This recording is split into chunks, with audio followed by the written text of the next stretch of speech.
So what are we now doing? We are enjoying a sunny day in Rotterdam. Rarely.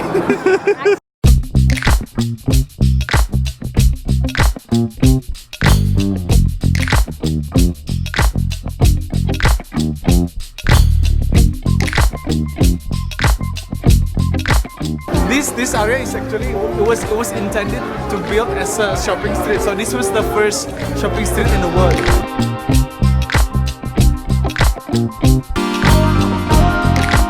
There's a hipster all shops over there.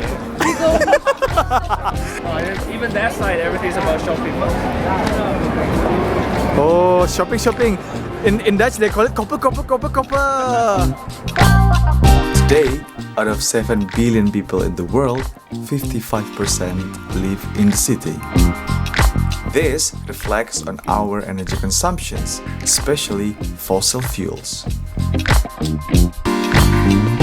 The fact is our consumerism, which shown in car productions and cotton consumptions amount that increase every year. I remember how she said like how the city center evolved from the old generations of functions was what and now. That's true, yeah, because actually if you think of it, cities evolved, their initial function was not about shopping, it used to be about other kinds of functions. Back in the 17th century, when we were in farming society, the ideal city looks like this. Our city center was dominated by traditional market or church. During Industrial Revolution, when cars and steam engine were invented, we lived in infrastructure society. Ville radius is one of the planning ideologies that influenced the city at the time. And typical city centers were for factories or train stations.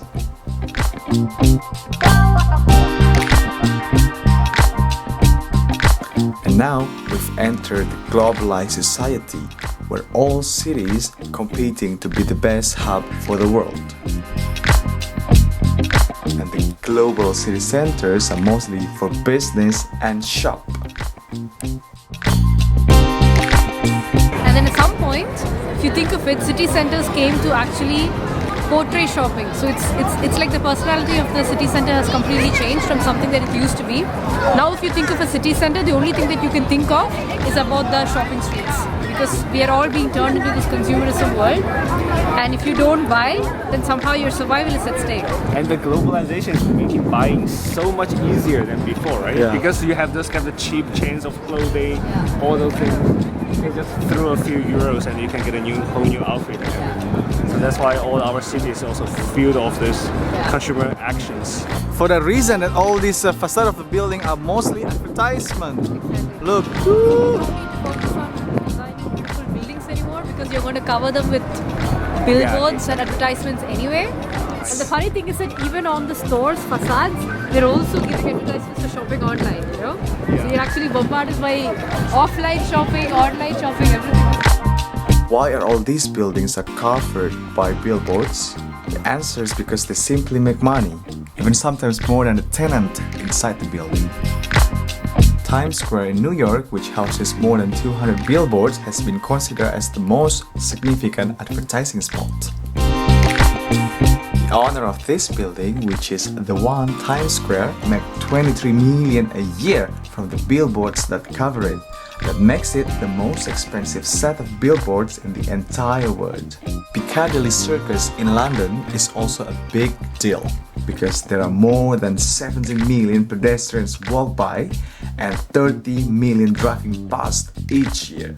So why not putting advertisement there? And this kind of places becoming a landmark or identity for some cities in the world. But let's think, what if in the future our behavior, our lifestyle change? We have less production, less consumption, because maybe fuel is gone. Op is op in Dutch means gang is gang. Means like, right? That you need to buy as fast as possible. Yeah. So actually you're also thinking of what is the future of the urban form of the city center? What if the post-consumerism culture means no more billboards in our